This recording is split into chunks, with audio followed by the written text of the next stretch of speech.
It is an unsolved murder that is nearly 40 years old, and a family is still looking for closure. Yeah, this happened at a popular bar and package store in Pasco County. And it's a place where even some celebrities stopped back in the day.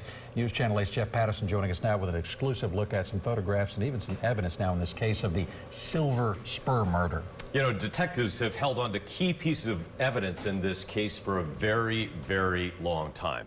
They're hoping new technology and new leads will bring an end to this murder mystery. Just after midnight, January 5th, 1980, Karen Hudson heard the news that changed her life forever. She was just 15 when her older sister woke her up from a sound sleep.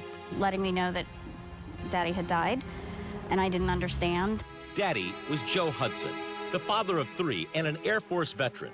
Joe was working at the Silver Spur bar and package store on US 19 near Fox Hollow Drive. Karen says the job at the Silver Spur was fun for Joe. He even met celebrities. Johnny Cash would come in. Joe had just finished his shift that night in 1980 when a robber burst in. Karen says her father probably took the robbery personally. Because that's my dad. My dad was just hard-headed. He was stubborn. He was not going to let anybody get anything over on him. That's just who he was. Within seconds, Joe Hudson was shot dead. He had just turned 50. The Silver Spur didn't look like much even back then. US 19 has grown up a lot since that time, and the Silver Spur has been replaced by a restaurant.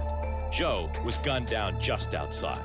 But the changes and the passage of time haven't stopped Pasco County Sheriff's Detective Todd Koenig from hunting for Joe Hudson's killer.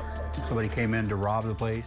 When they were being robbed in the front part, one of the guys ran to the back and said they were being robbed. Joe was done with work and having a beer in the bar when the robber came in. Joe Hudson runs out the back to try to either, stop him or to get identification, a tag number or something like that. And as soon as he opened the back door, he was shot. A single shotgun blast hit Joe, killing him instantly. One person was seen. They came in and did the robbery.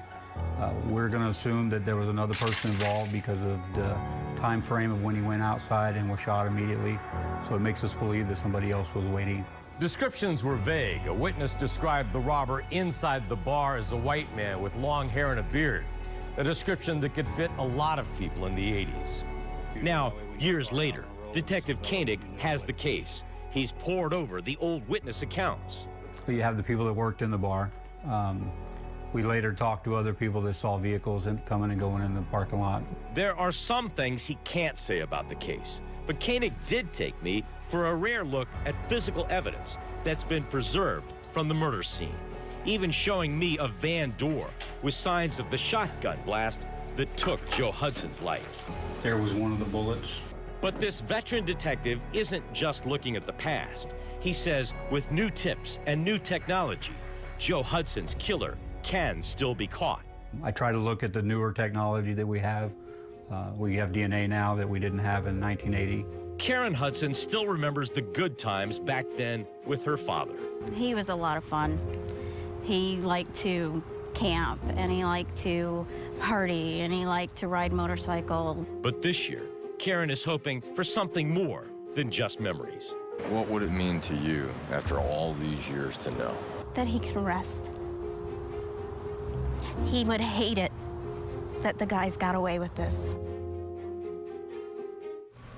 Detectives at the time had suspects. There were 2 escaped convicts in the area, and they could have been looking for some quick cash. But so far, those leads have not closed this case. The Pasco Sheriff's Office is hoping that after all of this time, someone may have talked or someone will come forward with information.